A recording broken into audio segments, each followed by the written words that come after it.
এবার মার্কিন সাময়িকী টাইমের বিশ্বের সবচেয়ে প্রভাবশালী ১০০ ব্যক্তির তালিকায় উঠে এসেছে বাংলাদেশের অন্তর্বর্তী সরকারের প্রধান মোহাম্মদ ইউনূসের নাম।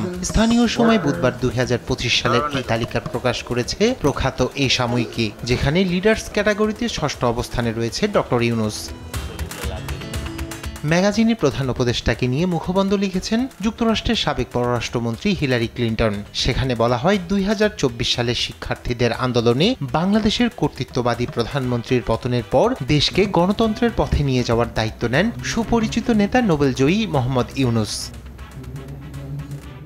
এতে বলা হয়, কয়েক দশক আগে ক্ষুদ্র ঋণের মাধ্যমে দেশের সবচেয়ে প্রান্তিক জনগোষ্ঠীর ক্ষমতায়নে গ্রামীণ ব্যাংক প্রতিষ্ঠা করেন মোহাম্মদ ইউনূস। লাখো মানুষ এর সুবিধা পায়, যার মধ্যে ৯৭% নারী।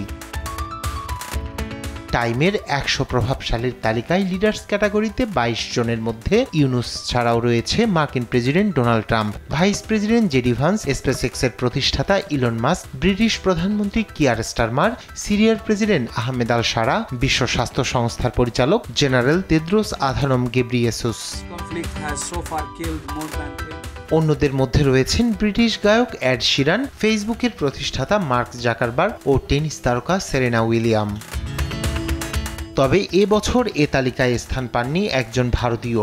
বিষয়টিকে বিস্ময়কর হিসেবে অভিহিত করেছে ভারতীয় সংবাদ মাধ্যম। রায়হান কবির শুভ্র, নিউজ ডেস্ক, দেশ টিভি।